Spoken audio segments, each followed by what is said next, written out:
Now, two pigeons bemoaning the fact you can stream DirecTV satellite-free. These humans can stream all the top-rated national news channels on DirecTV, and now with no satellite dish. This just in. Weather, sports, election coverage. DirecTV has it all, but something is missing. The satellite dish. What are you doing? I'm reporting the news. Back to you, Bob. Here's some news. You're a buffoon. Stream the top-rated national news channels. No satellite dish. Visit DirecTV.com. Internet required. Top-rated news based on 2023 Nielsen ratings. Today on CityCast Boise. With local housing prices skyrocketing over the past few years, many Treasure Valley residents feel like home ownership is out of reach. We're discussing whether that perception is reality, tips and tricks for first-time buyers, and how local residents are getting into homes. It's Monday, October 7th. I'm Lindsay Van Allen, and this is what Boise's talking about. Today, I'm chatting with Tom Wheeler, a local real estate agent who specializes in helping first-time home buyers. Thanks for coming on the show, Tom. Thanks so much for having me. I appreciate it. So this market is hot. Everything's moving. Let's just jump into it. Before we get into all of your tips and expertise and resources, what's the market like for first-time home buyers right now? Good question. I mean, it's a loaded question. We always start with what is your current situation and how do we tailor that question to your current needs? If you're in a place where your rent's continually increasing, then that conversation might go differently than if you're in a place where, hey, I'm in a place where I love where I live and my rent has not increased, or I'm living with parents and saving money. So that kind of is situational. So what are some of the factors for buyers or market factors that go into your analysis for first-time home buyers about what they should be looking for, what they should expect? So we always start with, what are you currently paying? Because again, kind of how we just mentioned, if you're paying $2,500 or $2,000 a month in rent, you clearly can afford a decent amount for your living costs. And in that case, let's talk about how that might translate into homeownership. We also start with employment history. I mean, having a job is going to be important for a lender to qualify that person on a mortgage. So did you just start a job? Do you have a letter of employment that gives you a sense of what your salary is? There's ways we can work around that. So if you are just out of school and you have an offer letter for a new employer, that will work. You don't have to be working for 24 months in that scenario. But some scenarios, the lender, the bank that borrows money to you for the purchase of a home, is going to ask that you have some employment history. So we talk about employment history, and we also talk about credit. So we can go into credit, right? And why it's the system that can be discriminatory and has issues, and really, it's this huge convoluted thing because we don't all have a general understanding of how it works, but it unfortunately is a metric that lenders require for qualifying folks. So we get an understanding of where you are with your current credit score, and in partnership with a great lender, we can talk about ways to increase your credit score that won't affect you negatively. And it seems like, okay, what I'm reading in the news or reading in different articles is that the housing market isn't as frantic as it was maybe in the early years of COVID, but maybe it's not exactly balanced either because there's not enough inventory. Is that maybe a correct assessment of the situation? Yeah, that's definitely correct. I mean, 2020, 2021, I remember we would stand in line on the outside of properties to wait to get in. And at that point, there were already offers on the properties. Of course, that was when interest rates were below 3%. And really that made housing so much more affordable for folks than there was many more buyers in the market. So it has simmered down from then. I mean, you used to look at the map of available listings, you'd have one in each little area. Now we do have more inventory. However, we're still lacking inventory, like you mentioned. Builders are still behind in building units to create that inventory. However, the market has been interesting in the last 6 months for sure. There's more listings than we've had in a while, but I think buyers have been a bit on the fence because rates are higher. I mean, historically, they're still quite low. So I think the challenge we've had in communicating and discussing interest rate with buyers is that, yeah, you heard that they were once 2.5% and 3%. Unfortunately, we don't expect to see that again in our lifetimes. Who knows, right? Maybe if there's another global pandemic or something that really shatters our economy and allows the market to sustain lower interest rates. But unfortunately, we kind of have to let go of that expectation and live in the present moment, which is that interest rates at this point are hovering around 6. And that's, again, historically speaking, not terrible. People get really hung up on interest rate, and that's totally fair. However, let's focus on payment, because there's ways to get payment where it needs to be, regardless of where rate is. And you really focus on working with first-time homebuyers and LGBTQ homebuyers. Why are you drawn to focusing on this group of buyers or clients? Oh my gosh, it's such a passion of mine. I think in the advent of selling sunset and the $1 million listing, first, there's a bunch of realtors in the market, and there's low entries to barrier, or barriers to entry, rather. And so we have a lot of realtors in the space who want to get into real estate and make a bunch of money and be on selling sunset. And unfortunately, those clients and the marketing efforts that are put out are generally for that luxury lifestyle. And the reality is that doesn't happen overnight, and that's not realistic. The reality is, as my role as a realtor my role in the community is to go out and make sure that folks see themselves represented in the process and make sure everyone participates in the conversation. And as it pertains to underrepresented communities and the LGBTQ community, I mean, Black folks for sure have been, and it's historically, it's factual, have been excluded from the real estate process into the 60s. So generational wealth is a real thing. And there's still discrimination that happens today by both realtors and lenders and anyone involved in the process that further perpetuates that issue. No, I really love that, because that was a situation I found myself in about a decade ago, where I was like, I've got to be saving. I don't have near enough savings for a down payment. There's no way, like our rental was going to be converted and go for sale. And so I just thought, what are we even going to do? And I had a friend who happened to be a realtor who said, hey, just talk about it. Let's just see. And it turns out we were able to buy a house, which I thought we were years and years and years away from doing. So I really think that's cool that you're taking the time to do that, because that really does impact people. That impacted my family so much. What are places that people should start looking, or places that are more affordable for people who aren't making, 6 figures or lots and, loads of cash? Great question. Yeah.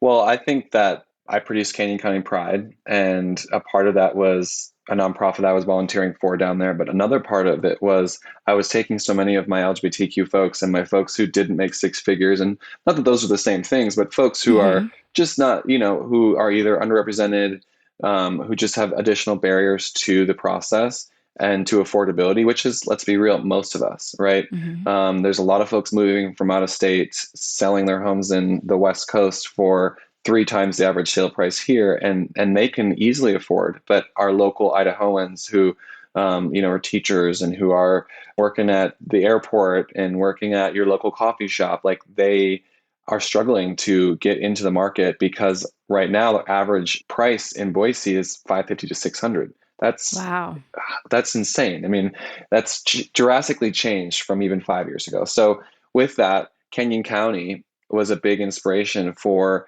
creating opportunities for folks.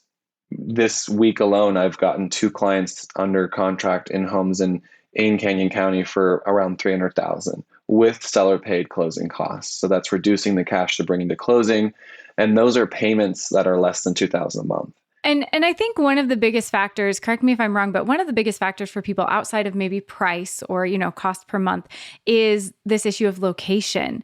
And so definitely, you mentioned Canyon County. What are some areas in the Treasure Valley that are more affordable for buyers?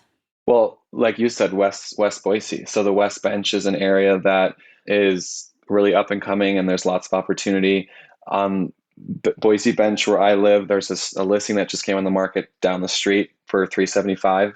It's a 2-bedroom, 1 bath. So there's still deals to be made under $400,000 in Boise, and they exist. So I would say the Bench, West Boise, parts of Garden City, Northwest Boise.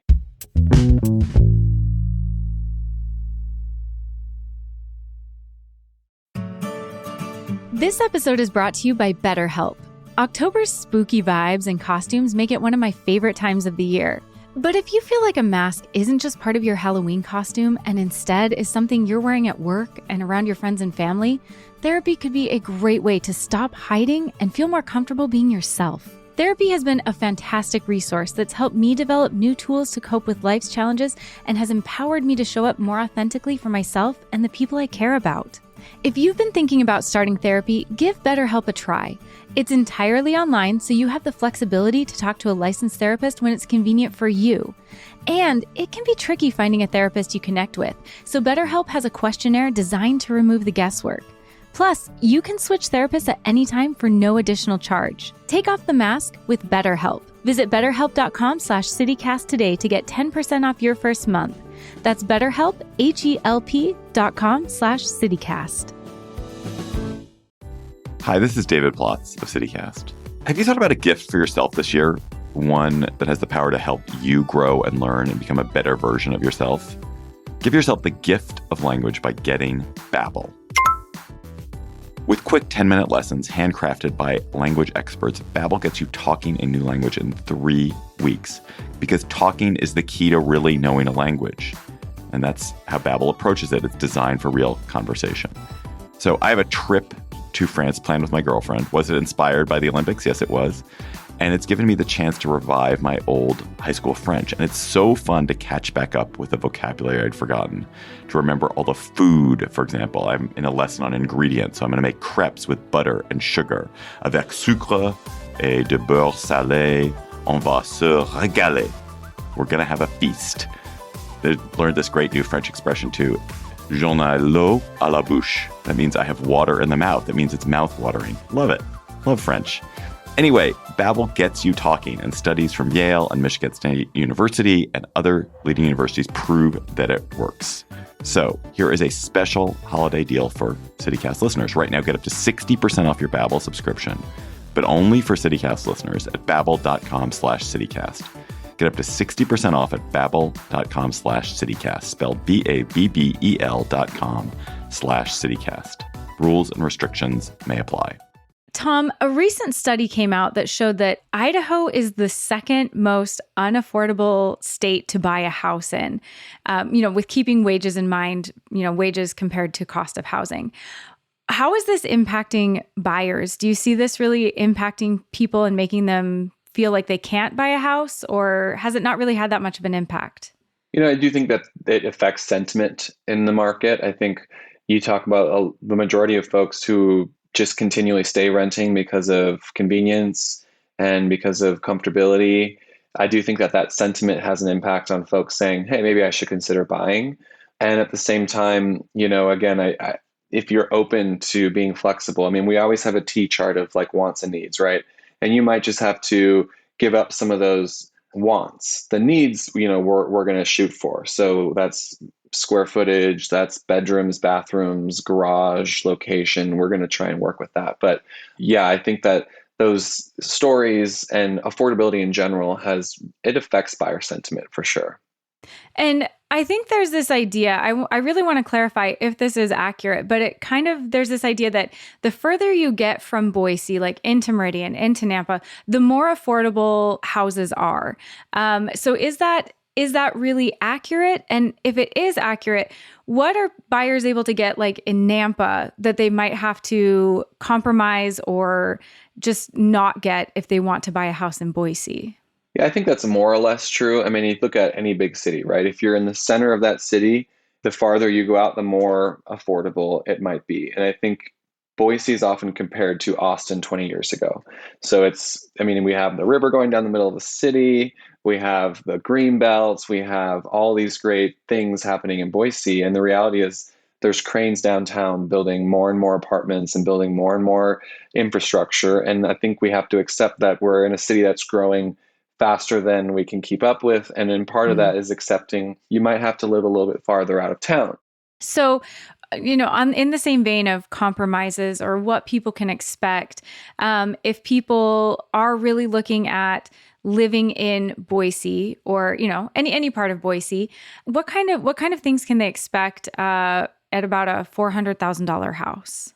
I think around that 400,000 price point, you can expect to probably be on the smaller side of things, right? Like it's maybe not a 3-bedroom, 2-bath, 2-car garage, but it's probably a 2-bedroom, 1-bath, or a combination of that, and it may need some cosmetic work. So part of the buying process is, I mean, a lot of folks think it's the fun part is browsing on Zillow and doing tours. But once you've Yes. identified a home and you've made an offer and you get that offer accepted, then we really begin the legwork and the due diligence of, for example, the inspection. And so I think a lot of first-time buyers will be freaked out, like, oh, that home is listed so low. Like, is there a problem? Well, we won't know until we do our due diligence and have the inspection. And so that's something we take very seriously. But I think in the 400 range, yeah, you might be painting some walls, doing some carpet. And in my experience, having done those things myself, not only do you gain instant equity, but you also, as a homeowner, get a sense of pride in that, hey, I installed some new counters with some friends and like saved a bunch of money. And now when I sell it, it's updated. And those things are really rewarding.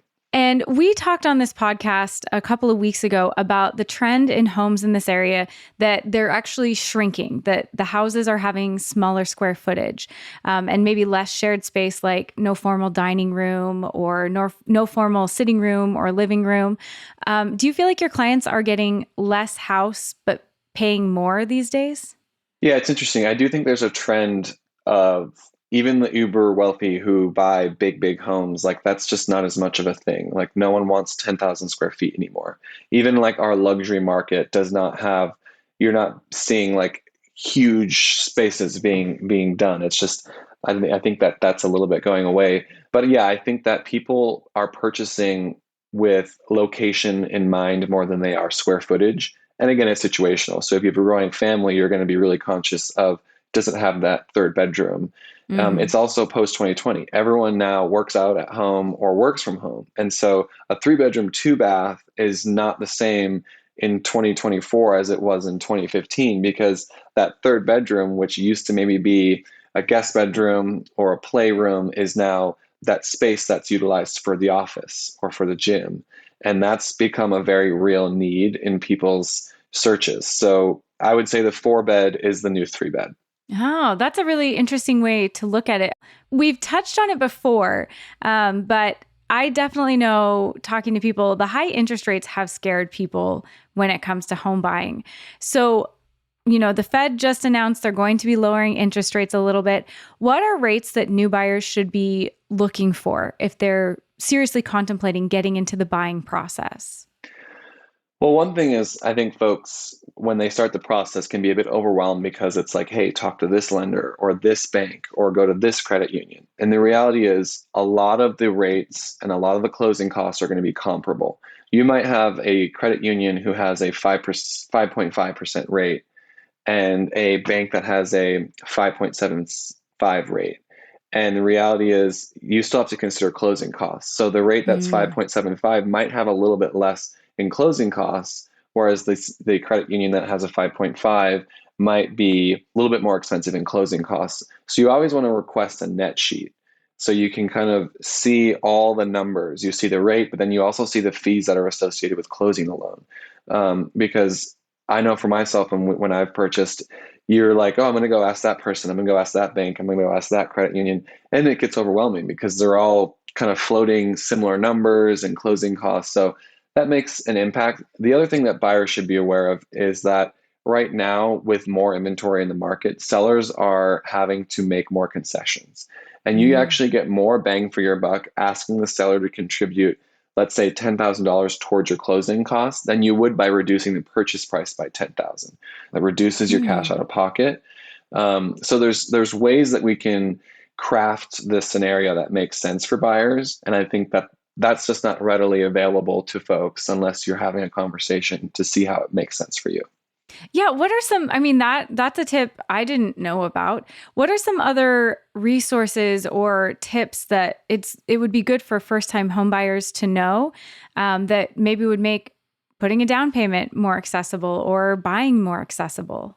Yeah, another one is, so if you're an Idaho first-time home buyer, Idaho Housing offers a program with as little as 0.5% down. And what Oh, that wow. means is you can literally bring as little as 0.5% of the total purchase price to closing in the form of your down payment. Now, of course, what that also means is you're borrowing your down payment, so you'll have your first mortgage, which is the mortgage for the property itself, and you'll have a second mortgage, which is for borrowing the down payment. But that does allow you to bring very minimal cash to closing. And so I have clients right now who they're going to sell. They bought in 2021 and they're going to move. And when they move, they're going to pay off that first mortgage and that second mortgage, but they were able to get into a home for a few $1,000s. And I don't think that's a program that most folks are aware of, that because the misconception is, oh, I need to have tens of thousands of dollars and no debt to be able to purchase. The reality is you can own a home for as little as a few $1,000s, 0.5% of the total purchase price. Okay, I've also heard about a Heroes program. Who is that for, and what does that mean, or what could that mean for people looking to buy a home? Yeah, great question. So Idaho Housing and Finance, which is the group that is an Idaho-specific program that offers home buyers an option to purchase homes for as little as 0.5% down. They also offer a Heroes program, which waives that minimum 0.5% down payment required, and also allows folks to, in some cases, come to closing with as little as $0 down. So that's similar to your VA loan. It's essentially a special product for teachers, veterans, and other folks kind of within different areas of work, that allows you to bring minimal down, and it can additionally come with a little bit lower rate. So it's really incentivizing those local folks who are teachers, firefighters, service workers who generally aren't paid, in my opinion, what they should be, and which with higher housing costs can make it a little bit tougher on those folks. Okay, Tom, I also this might be a controversial question, but I'm hoping you'll jump into it with me. So I still hear people talking about the fact that they're going to wait to try to buy a house until there's a market crash. They're waiting for a crash like 2008. Is that something that is realistic for people to be waiting for before they buy a house? Insert sigh from local realtor who experiences this question regularly. The answer is no. We're not going to likely experience a scenario like 2008. Most Americans have tens of $1,000s of equity in their home. So that's kind of the first indicator or factual evidence that we wouldn't experience what we did in 2008. The reason 2008 was as a disaster as it was is because folks were being lent money when they really weren't qualified and they had no skin in the game.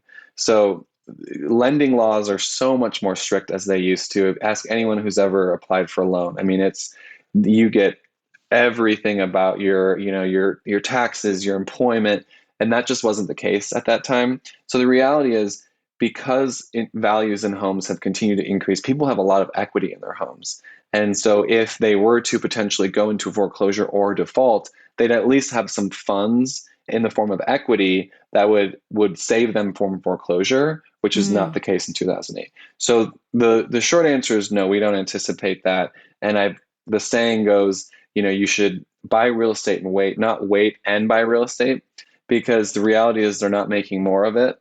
They're not making more land, and things are continuing to grow. And again, I think for folks who are waiting, let's just have a conversation and run the numbers, because it's not getting cheaper, unfortunately, and neither is rent, right? So No. it's just one of those things where we kind of have to rip the Band-Aid off and get you in a home so you can start partaking in that generational wealth. Yeah. And so, that was maybe a once in a lifetime thing. I definitely don't want to repeat it, but waiting on a crash that's not coming is maybe not the best strategy. Right. I agree. So, Tom, we're going to link some of the resources and programs that you talked about in our show notes. Is there anything else that first-time homebuyers absolutely should know about if they're trying to get in the market? What folks should know is that, hey, you can partake and you belong in the conversation, and you'd be surprised at the ability you have to own real estate. And so if you don't let your limiting beliefs get in the way of at least calling me for a conversation, because what we do especially well is build community. And so you come in the fold, and even if you don't buy for 3 years, come be a part of what we're doing and partake in the conversation. And when the time comes, you'll have a resource for that. I think knowledge is power, and there's so many misconceptions, like we've said multiple times in this episode, where don't let that get in the way of at least having a conversation. Like, you are enough. I think people feel insecure of like, oh, well, my credit score is not 800 and I have debt from, something that happened. It's like, hey, I get it. And we're all human. And this is like a judgment-free, safe space to have a conversation about housing, and like, reach out. Let's do that. Oh, Tom, thank you so much. I think that is fantastic advice, and I hope people are inspired to join the conversation. Thanks for having me.